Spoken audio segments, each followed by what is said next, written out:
Hello, నేను మీ విశ్వనరుడు శ్రీనివాస్. ఈరోజు 16వ తారీఖు నేను విజయవాడ చిన్న పని మీద వెళితే రైలు ప్రయాణం చేయాల్సి వచ్చింది. ఆ రైల్లో మొత్తం సుమారు 18-20 పెట్టెలు ఉంటే వెనక 2 కానీ 1 కానీ ముందు కానీ మొత్తం 3-4 పెట్టెలు ఉంటాయి. ఇది జనరల్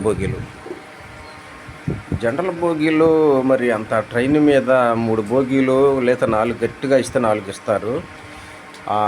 4 జనరల్ బోగీల్లో ఈ దేశం మొత్తం నలుమూలల నుంచి భయంకరమైనటువంటి రష్, ఒత్తిడి నేను చూశాను. ఒక తల్లి సూట్ కేసు తీసుకొని 2 పిల్లల్ని దాని మీద ఆమె కూర్చొని, ఆ ఒళ్ళు 2 పిల్లల్ని కూర్చోబెట్టుకొని, మరి ఆ భర్త దగ్గర భయంకరమైన వాసన వస్తుంది ఆ చెమటకి.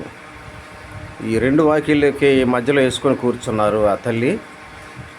మరి ఆ బిడ్డను చూడగానే మనకి పిల్లలు ఉంటారు కాబట్టి మన పిల్లలే గుర్తొచ్చారు.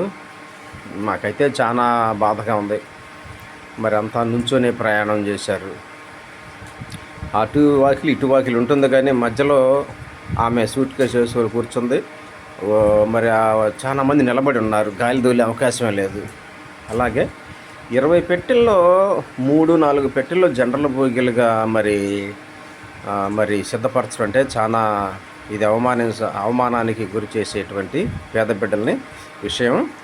కేంద్ర ప్రభుత్వం, రాష్ట్ర ప్రభుత్వాలు విలాసవంతంగా బ్రతికే వాళ్ళకి, ధనికులకి, మరి పెద్ద వాళ్ళకే మరి సౌకర్యాలు ప్రభుత్వం కానీ, మరి దేశం మొత్తం పేదవాళ్ళకి ట్రైన్కి ఏమీ సంబంధం లేదన్నట్టుగా వారికి శిక్ష విధించే విధంగా వాళ్ళ ప్రయాణాలు ఉన్నాయంటే, ఆ లెట్రిన్ దొడ్డిలో బాత్రూంలో భయంకరంగా ఉంటుంది వాసన. ముక్కు మూసుకొని బయటకు రావాల్సి వచ్చేటువంటి పరిస్థితుల్లో ఇలా ట్రైన్లు మరి పేదవాళ్ళు ప్రయాణాలు చేస్తున్నారు. అదే కనుక ధనికులు, పెద్దవాళ్ళు స్లీపర్ కోచ్లు, 2nd క్లాసు, 1st క్లాసులు అని చెప్పేసి ఏర్పాటు చేసుకుని అసలు మంచి జీవితాన్ని, ప్రయాణాన్ని గడుపుతూ ఉన్నారు. పేదవాళ్ళని ఈ విధంగా అవమానపరచడం ప్రభుత్వానికి తగదని నేను అనుకుంటూ ఉన్నాను. 20 బోగీలు ఉంటే 10 బోగీలు జనరల్ బోగీలుగాను, 10 బోగీలు మీ ఇష్టం వచ్చినట్లు పెట్టుకుంటే ఈ దేశానికి సమతుల్యమైనటువంటి న్యాయం జరుగుతుంది. అలా కాకుండా 15 బోగీలు వేసుకోండి.